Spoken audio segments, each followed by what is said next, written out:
날에 하나님 앞에 예배 드리러 나오신 우리 여러분들 모두 환영하고 축복합니다. 특별히 우리 성도들의 초청에 응해서 마음과 발걸음을 우리 양남교회로 향하고 또 이 시간 함께 예배 드리는 우리 모든 분들에게 하나님의 사랑과 평안이 함께 하기를 또 간절히 원합니다. 지난 우리 8월 말부터 여러분들을 우리의 마음에 품고 기도했고, 오늘까지 지난 21일 동안 여러분들이 꿀잠을 주무시는 그 새벽 시간에 여러분들을 위해서 약 40여 명의 성도들이 여러분들의 이름을 불러가며 사랑의 마음으로 또 마치 부모처럼 가족처럼 여러분들을 위해서 간절히 기도했습니다. 그래서 오늘 여러분들이 더욱 반갑고 또 이렇게 함께함에 감사를 드립니다. 혹 오늘만 한번 오셨다 가시려고 생각하고 오셨다면 다시 한번 신앙생활에 대해서 깊이 생각해 보시고 신앙생활을 통해서 남은 인생에 하나님이 주시는 기쁨과 또 감사와 평강이 넘치는 이 행복을 누리는 출발이 오늘이 되기를 간절히 바랍니다. 우리 옆에 있는 분들하고 함께 인사합니다. 양남교회 좋은 교회 참 잘 오셨습니다. 네, 다시 한번 합니다. 우리 함께 신앙생활 잘 해봅시다. 네, 진짜 중요한 겁니다. 예수님의 이름으로 행복하세요. 네. 아멘. 네. 오늘 교회에 처음 오신 분들, 내가 초대는 받기는 받았는데 갈까 말까, 가야 되나 말아야 되나, 집에서 대문을 열고 나오는 순간까지 아마 고민을 했을지 모릅니다.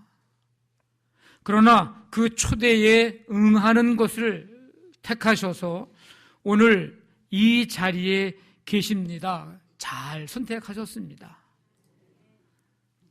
또 우리 성도들도 매주 예배 드리러 나올 때에 갈등과 고민 없이 기쁨과 감사함으로 오시는 분도 계시지만 간혹 가다가 갈등과 고민을 하는 분들도 혹시 계실지도 모릅니다. 내가 오늘 주일인데 예배를 드리러 갈까 말까. 갈등하고 고민하는 이유도 제각각이겠지만은 그럼에도 불구하고 오늘 예배 드리는 일을 택하시기를 참 잘하셨습니다. 이것뿐만 아니라 우리가 눈을 뜨고 하루를 시작하면서 잠자리에 누워서 우리가 잠을 자기 전까지는 우리의 삶이 매일매일이 시간이 선택하며 살아갑니다. 그런데 이 선택이 이것을 선택하나 저것을 선택하나 우리의 삶에 큰 영향이 없는 것들이 있습니다. 아주 간단하게 예를 들면 이런 겁니다. 오늘 우리가 아침 뭘 먹을까? 김치찌개 해 먹을까? 된장찌개 해 먹을까? 하다가 에휴, 된장찌개 해 먹자. 된장찌개 해 먹었다 그래가지고 그렇게 큰일 일어나지 않습니다. 김치찌개 해 먹는다고 해서 그 집에 무슨 큰일이 일어나지 않습니다. 오늘 뭘 입을까? 원피스 입고 교회 갈까? 투피스 입을까? 바지 입을까? 치마 입을까? 이 넥타이 맬까? 저 넥타이 맬까? 하면서 하다가 어느 것 하나 선택했다고 해서 나한테 무슨 큰일 일어나지 않습니다. 원피스 입고 오셔도 괜찮고 투피스 입고 오셔도 괜찮고 바지 입어도 괜찮고 치마 입어도 괜찮고 색깔 이 색깔 매도 저 색깔 매도 아무 상관없습니다. 그런데 선택 중에서 어느 것을 선택하느냐에 따라서 그의 인생에 아주 큰 영향을 끼치는 것들이 있습니다. 간단한 예를 하나 들면 이제 배우자 선택이라는 것이죠. 어떤 사람과 이제 함께 인생을 살아갈 것인가에 대한 문제. 그래서 굉장히 신중하게 생각하고 배우자를 위해서 기도합니다. 우리가 보통 그냥 결혼 나이를 30살이라고 생각해 볼 때에 평균 우리나라 수명을 보면 30살에 결혼을 해도 40년, 50년을 함께 살아야 합니다. 그렇기 때문에 굉장히 중요한 일이죠. 그의 인생에 큰 영향을 미치게 됩니다. 그래서 그런지 러시아 속담에는 이런 속담이 있어요. 바다에 나갈 때는 한 번 기도하고, 전쟁터에 나갈 때는 2번 기도하고, 결혼할 때는 3번 기도하라. 그만큼 중요하다는 거겠죠. 성경에 보면 이런 말씀이 있습니다. 어떤 사람이 예수님께 와서 물어요. 선생님, 내가 무슨 선한 일을 해야 영생을 얻을 수 있습니까? 그랬더니 예수님이 아니 어찌해서 선한 일을 내게 묻느냐? 선한 이는 오직 한 분이시니라. 네가 생명에 들어가려면 계명들을 지켜야 된다. 그랬더니 이 사람이 말씀하신 계명들 제가 다 지켰는데 아직도 무엇이 부족합니까? 뭘 좀 더 해야 됩니까? 이렇게 물었어요. 그랬더니 예수님이 네가 온전하고자 할진대 가서 너의 소유를 팔아서 가난한 자들에게 주라. 그리하면 하늘에서 보화가 네게 있으리라. 그리고 와서 나를 따르라. 이 예수님과 이 어떤 사람과의 이 대화 내용의 이제 마지막 끝은 이렇게 끝이 납니다. 그 청년이 재물이 많음으로 이 말씀을 듣고 근심하며 가니라. 이렇게 끝이 납니다. 이 말씀은 영생을 얻을 수 있는 길을 택하지 않고 재물을 택함으로 인해서 영생 얻을 수 있는 기회를 놓쳤다는 것을 이제 깨우쳐주고 있습니다. 이 사람의 선택은 이 땅에서의 남은 40년, 50년의 삶에 영향을 준 것이 아니라 사실은 이 사람의 선택은 영원한 삶까지 영향을 미친 것입니다. 즉 영원한 생명을 잃어버렸습니다. 이 땅의 것, 언젠가는 썩어져 없어질 것을 택함으로 인해서 영원한 생명을 잃은 것입니다. 만약에 이 사람이 예수님과 대화하면서 좀 똑똑한 사람이고 조금 지혜로운 사람이었다면 예수님을 따르기로, 그리고 예수님을 믿기로 결단하고 그 믿음을 가졌어야 합니다. 그러면 예수님께 처음에 만나서 질문했던 것처럼 어떻게 하면 영생을 얻을 수 있겠냐고 물었던 것처럼 이 사람이 영생을 얻을 수 있었을 것입니다. 성경에 보면 바울이라고 하는 위대한 전도자가 나오는데 이 사람은 신약 성경이 27권인데 이 27권 중에 13권을 쓴 사람입니다. 한 2, 3년씩 걸쳐가지고 한 3차에 걸쳐서 아시아와 유럽에 이제 예수님을 전하기 위해서 전도 여행을 떠났는데 이 바울이 2번째 전도 여행 때에 특별히 많은 도시를 다니면서 이제 복음을 전합니다. 근데 이 2차 전도 여행 중에 어느 날 아덴이라고 하는 곳에 가게 됩니다. 지금의 그리스의 아테네라는 곳이죠. 이 아덴이라고 하는 곳에 이제 가게 되는데 가서 보니까 난리도 아니에요. 그 도시에 그냥 우상이 가득함을 보면서 그 모습을 보고 매우 화가 나는데 오늘 이제 읽진 않았지만 16절에 보면은 뭐라고 표현을 했느냐면 마음에 격분했다는 표현을 합니다. 그냥 단순히 화가 났다든지 마음이 좀 아프다든지 이런 표현이 아니고 마음에 격분을 합니다. 그래서 회당, 사람들이 잘 모이는 곳인데요, 장터, 많은 사람들이 모이는 곳에 날마다 이제 다니면서 예수님을 전하고, 예수님이 십자가에 죽으셨다가 사흘 만에 부활하셨다고 그러면서 이제 예수님을 전합니다. 근데 그 아덴에서 예수님을 전하고 다니다가 이상한 모습을 하나 보게 돼요. 어떤 모습이냐면, 이 아덴 사람들이 나름대로 자기들이 섬기는 신이 있어요. 그 신을 섬기기 위해서 이렇게 단을 만들어 놓았는데, 그 단에 자기네들이 섬기는 신의 이름을 이렇게 다 갖다 붙이고 그랬는데, 어느 한 단을 보니까 알지 못하는 신에게 이렇게 써놨습니다. 왜 이 사람들이 알지 못하는 신에게라고 하는 이런 비문을 써놨을까? 그 이유가 있는데, 이 사람들이 자기가 믿는 신에게 이제 제사를 드리는데, 이 신, 저 신, 하여튼간 신이라고 하는 신은 이제 다 부르는 거예요. 근데 혹시 내가 그 신을 부르다가 잘못해가지고 그 어떤 한 신을 누락시키면은, 그 누락시킨 그 미지의 그 신이 내게 내릴 벌이 있으면 어떡하나? 그래서 그 벌을 피하기 위해서 신을, 알고 있는 신의 이름을 다 부르다가 혹시 빠뜨려 놓은 거 없나? 그래서 에이 모르겠다, 알지 못하는 신에게 라고 하는 단을 만들어 놓고 자기들이 이제 나름대로 그 신을 숭배하는 그런 모습을 바울이 전도하러 다니다가 보게 됐습니다.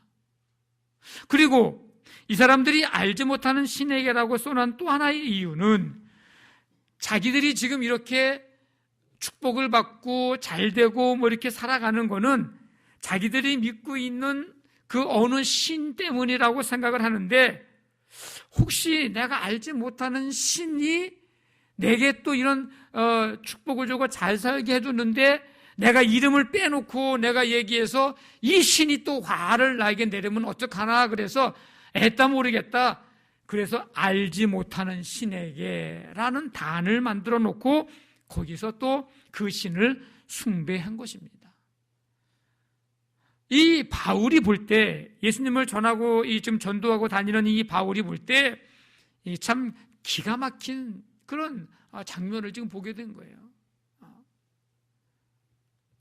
그래서 바울이, 이제 하나님이 바울에게, 저는 이 말씀 보면서 하나님께서 바울에게 지혜를 주셨다, 성령님께서 지혜를 주셨다고 생각하는데, 이 바울은 그래서 그 아덴 사람들이 알지 못하는 신, 그 신이 어떤 분인지를 좀 알려줘야 되겠다. 그 신.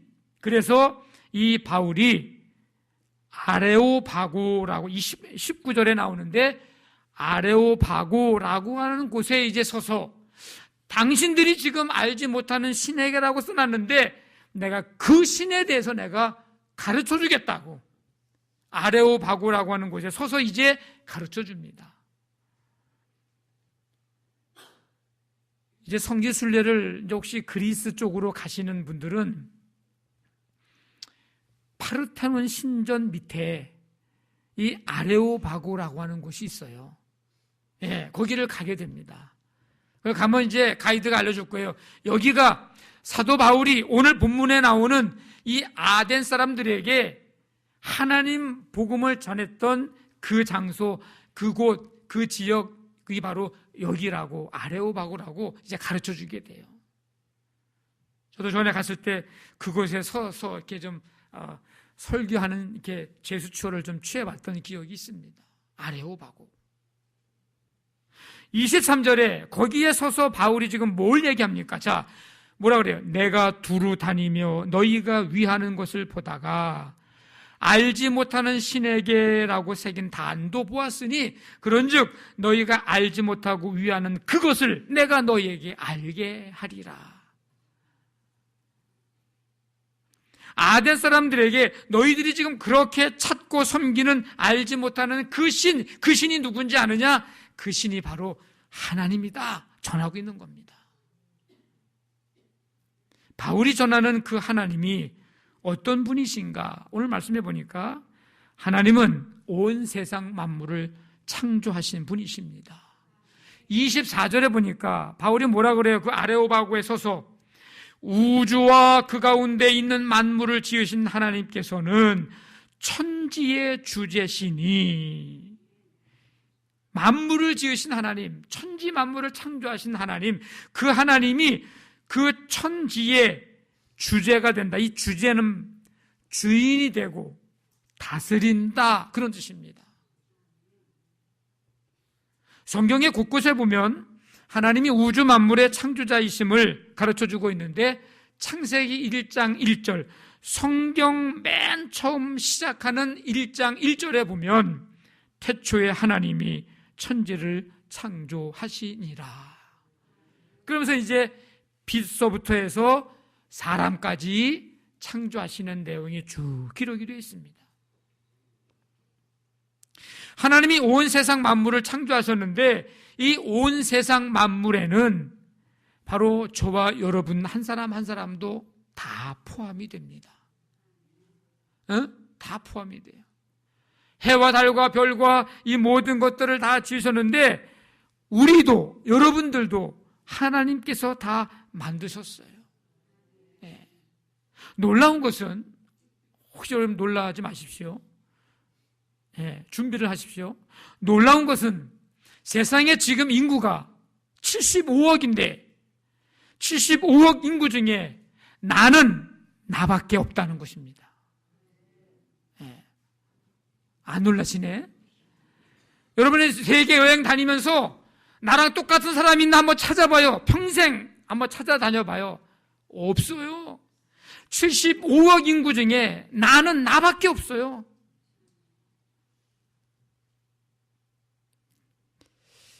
뭐 여자분들이 다 그런 건 아니겠지만,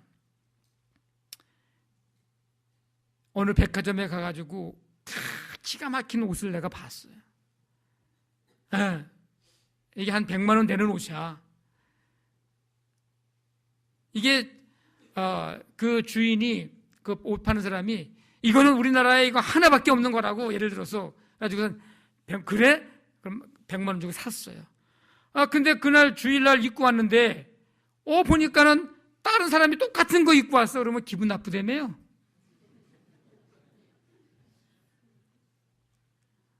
나밖에 옷 입은 사람이 아닌데, 나밖에 없는 줄 알았더니, 누군가가 입고 오면 기분 나쁘다며. 겉으로 표현은 안 할지 몰라도. 내가 정말 좋은 명품 백을 하나 샀는데, 누가 똑같은 거 들고 있으면은, 글쎄 모르겠어요. 옷이나 기타 물건들은 만들어내는 거니까 뭐 하나 두 개 똑같은 게 여러 개 있을 수 있어요. 근데 여러분 한 사람 한 사람은 하나님이 만드셨는데, 온 세상 75억 중에 똑같은 사람 없다는 겁니다. 쌍둥이도 달라요. 우리 교회 쌍둥이 계시잖아요. 네, 달라요. 하나님이 그렇게 만드셨습니다. 그러므로 우리 한 사람 한 사람은 보배롭고 존귀한 존재입니다. 왜? 하나님이 만드신 하나밖에 없는 명품이기 때문입니다. 네. 다른 곳에서 명품 찾으려고 하지 말고, 하나님 앞에 내가 바로 명품이다. 하나님은 우리를 그렇게 만드신 분이에요. 얼굴이 잘생겼든 못생겼든 하나밖에 없으니까 얼마나 귀한 거예요. 한번 하나밖에 없는 옆 사람 한번 쳐다봐요. 하나밖에 없어? 한번 이 사람밖에 없어? 내 앞에 있는 분은 세상에 어디 가서 찾으려도 찾을 수가 없어. 그 한 사람밖에 없는 그 사람 앞에 내가 있다는 사실이 얼마나 내게 또 축복입니까? 귀한 거예요. 뿐만 아니라 하나님은 보배롭고 존귀한 우리 존재로 만드셨을 뿐만 아니라, 그런 우리를 너무나도 사랑하신다는 겁니다. 요한복음 3장 16절에 하나님이 세상을 이처럼 사랑하사 독생자를 주셨으니 이는 그를 믿는 자마다 멸망치 않고 영생을 얻게 하려 하심이라. 하나님이 세상을 그랬어요. 하나님이 세상을, 이 세상은 바로 저와 여러분들 온 세상 사람들을 말합니다. 근데 하나님이 세상을 이처럼 사랑하사, 어떻게 사랑했길래 이처럼 사랑했다고 했는가? 그냥 놔두면 죄로 인해서 다 죽을 수밖에 없는 우리를 하나님께서 유일한 아들, 독생자죠. 그 유일한 아들 예수님을 이 땅에 구원자로 보내시고 십자가에 죽게 하심으로 우리를 구원하신 그 사랑, 이처럼 사랑하사의 이처럼은 바로 그 사랑을 말하는 겁니다. 그래서 나를 위해 십자가에서 죽으신 예수님을 구원자로 믿는 자마다 멸망치 않고 영생을 얻게 하셨습니다. 구원받을 길이 그 길밖에 없기 때문입니다. 그래서 요한복음 14장 6절에는 예수님이 뭐라고 말씀하시냐면 내가 곧 길이요 진리요 생명이니 나로 말미암지 않고는 하나님 아버지께로 올 자가 없느니라. 이 하나님의 사랑, 이처럼 사랑하신 이 하나님의 사랑을 알고 나를 위해 십자가에 죽으신 예수님을 구원자로 구세주로 내 안에 온전히 영접하는 사람이 하나님의 아들, 딸이 되는, 자녀가 되는 축복과 권세를 얻게 됩니다. 영접하는 자, 곧 그 이름을 믿는 자들에게는 하나님의 자녀가 되는 권세를 주셨으니.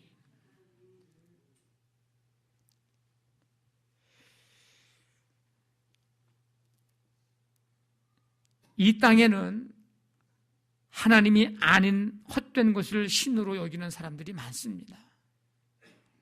하나님이 아닌 그 무엇 그 누구를 하나님으로 여기는 사람들이 많습니다. 그런데 이게 얼마나 어리석으냐면 그 무엇도 그 누구도 하나님이 만드신 피조물 존재인데 만드신 분은 모르고 하나님이 만드신 그 무엇 그 누구 그게 마치 하나님인 것처럼 여긴다면 이게 얼마나 어리석습니까? 그것을 만드신 하나님이 계신데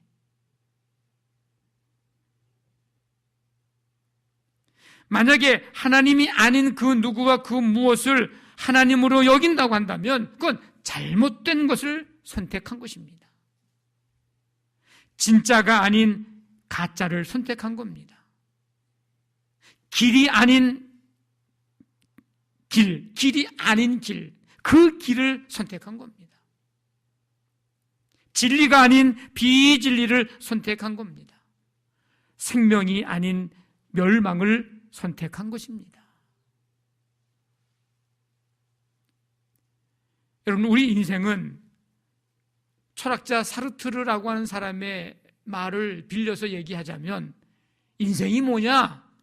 그 철학자는 이렇게 얘기를 했어요. 인생은